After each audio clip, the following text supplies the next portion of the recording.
Quinta parte. El inicio de la modernidad. A pesar de lo que parecen indicar los libros de historia, los periodos históricos no concluyen de manera tajante con una fecha. A decir verdad, suelen imbricarse en el anterior y el posterior de una manera que, no pocas veces, escapa a sus contemporáneos. La modernidad comenzó así a caballo de la Edad Media. Para simbolizarla, hemos elegido a dos mujeres. La primera, Isabel de Castilla. Fue verdaderamente excepcional al concluir con éxito la Edad Media y dar inicio a la moderna.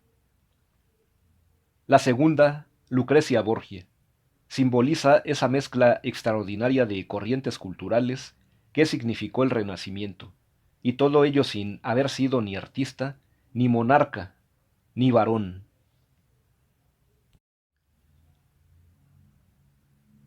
Capítulo 13. Isabel de Castilla. Cuando en 1474 vino al mundo una niña, hija del rey de Castilla, y de una infanta portuguesa, llamada Isabel, nada hacía presagiar que un día podría ser no solo monarca de la corona más importante de la península, sino también de toda España. Con una madre loca que llevaba a temer la transmisión del mal, algo que no sufrió Isabel, pero sí su hija Juana la Loca. Un hermanastro débil, homosexual y sucio.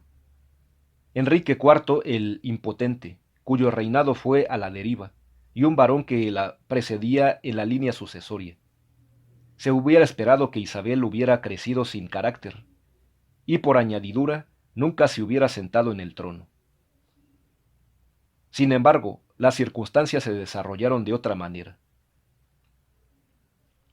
Dotada de una profunda espiritualidad desde niña, la lectura de los evangelios, especialmente el de Juan, parece haber proporcionado a Isabel una fuerza interna realmente colosal.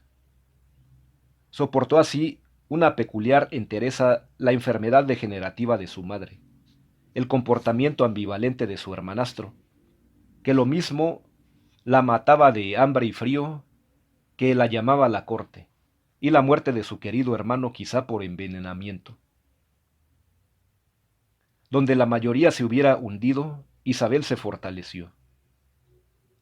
Así, a la edad en que la mayor parte de las chicas de ahora comienzan a ir a discotecas, Isabel tenía que moverse con especial habilidad por las procelosas aguas de la corte y la diplomacia internacional para evitar que la casaran con reyes viejos o príncipes enfermos.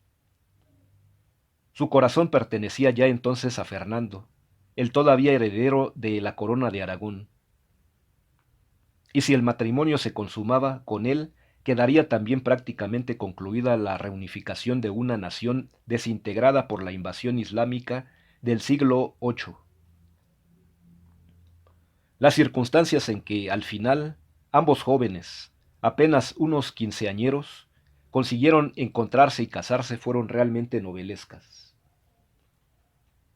Lo que a continuación les vino encima fue un verdadero drama que podría haber concluido con sus cabezas colocadas en el tajo del verdugo. A la muerte de Enrique IV, una parte de la nobleza que deseaba mantener sus privilegios apoyó la causa de Juana de Beltragena, una desdichada niña a la que se quería hacer pasar por hija del monarca. Lo que se produjo acto seguido fue una guerra civil en la que dos adolescentes, Isabel y Fernando, se enfrentaron con la mayoría de la nobleza castellana, buena parte del clero, el rey de Portugal, que ansiaba emparentar con la Beltraneja, e incluso con una intervención militar francesa. Mediante una combinación absolutamente extraordinaria de dotes políticas y acciones militares, Isabel logró imponerse y llevar a cabo, además, una reforma de la situación política que tendría una enorme trascendencia y que contaba entre sus características principales la de evitar la creación o la subida de impuestos. Llegaba a remendar personalmente su ropa para evitar gastos innecesarios. y la de otorgar los cargos del reino por razones de mérito y no de sangre. Cuando en 1481 el rey moro de Granada rompió las condiciones de paz con Castilla, esa combinación isabelina de equilibrio fiscal y de capacidad asentada en los principales puestos del reino permitió acometer la última fase de la reconquista. Fue una guerra dura cuya victoria se celebró en todo Occidente. España era el único país que había logrado liberarse del yugo del Islam y sobre todo que había servido de parachoques al resto de Europa. A diferencia de lo sucedido con los judíos, que fueron errónea e injustamente expulsados en 1492 por presiones eclesiásticas, las condiciones de paz concedidas a los moros resultaron extraordinariamente generosas, y de hecho los colocaban en una situación de privilegio en relación con el resto de los españoles. También impresionante fue la manera en que se respetó su legado artístico, algo que no ha sucedido históricamente entre los musulmanes hasta el punto de que, si bien hoy podemos visitar la Alhambra, resulta imposible hacer lo mismo con los palacios califales de Damasco o Bagdad, arrasados por los cristianos, sino por correligionarios. La situación de excepcional tolerancia solo se quebraría cuando los moros granadinos apoyaron a los piratas berberiscos, que realizaban incursiones contra las costas españolas y entraron en tratados con el soldán de Egipto para invadir España. Si importante fue el papel, verdaderamente decisivo, de Isabel en la Guerra de Granada, no lo fue menos en otros dos grandes logros del reinado: la expedición colombina a las Indias, que derivaría en el descubrimiento de América, o la política matrimonial que enlazaba a la Casa Real Española con Portugal o Alemania. La primera empresa hubiera sido imposible sin Isabel. La segunda lo debió casi todo a su planificación. Incluso una guerra tan típicamente aragonesa como fue el enfrentamiento con Francia en Italia de 1494 a 1504, no hubiera podido realizarse sin el apoyo de los tercios de Castilla, con los que obtuvo una gloria incomparable el gran capitán. Creadora de los primeros hospitales de guerra de la historia y del primer sistema de pensiones para viudas y huérfanos, impulsora de la reforma religiosa y del primer plan de educación destinado específicamente a las mujeres, anudadora de una red de relaciones internacionales que permitiría a su nieto Carlos convertirse en señor del mayor imperio que la historia hubiera presenciado hasta entonces, Isabel fue una estadista verdaderamente genial, que en numerosísimos aspectos se adelantó a su época. Sus últimos años fueron amargos porque la muerte y la locura atacaron dolorosamente a sus hijos. Sin embargo, aquella mujer que nada más dar a luz subía al caballo para continuar guerreando, lo soportó con una presencia de ánimo admirable. Cuando, víctima de un cáncer de útero, falleció, se la lloró en todo el orbe desde Gibraltar hasta Nuremberg, desde Roma a Londres,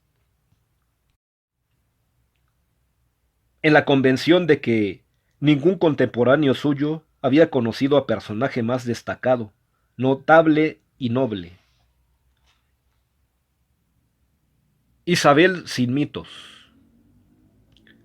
Durante las últimas décadas, los mitos contrarios a la figura de Isabel I de Castilla se han ido convirtiendo en tópicos creídos a ciegas. Así, la idea de que no se cambiaba apenas de camisa, de que era racista, o de que no pasaba de ser una sombra de su genial Fernando, se han repetido pese a que la realidad histórica resultaba favorablemente distinta. Isabel era una mujer no solo extraordinariamente culta, podía conversar en no menos de media docena de lenguas, incluso el latín, sino puntillosa en lo que a la limpieza se refiere, que exigía de sus cortesanos, por ejemplo, que se bañaran varias veces a la semana. Tampoco era racista, como da fe el hecho de que su último asistente fuera un morisco, o de que buena parte de su gente de confianza fueran judíos antes de 1492 o conversos. Para remate, siempre fue mucho más perspicaz e inteligente que el astuto y poco moral Fernando. Las grandes empresas del reinado, como la guerra civil, Granada, América, la política matrimonial, etc., fueron ideadas, planeadas y ejecutadas por Isabel, que lograba convencer a su marido de su inconveniencia y a la vez evitar la sensación, para ella y para la sociedad de su época, odiosa de que la dominaba. La verdad es que si Fernando fue un gran monarca, Isabel fue una reina verdaderamente excepcional.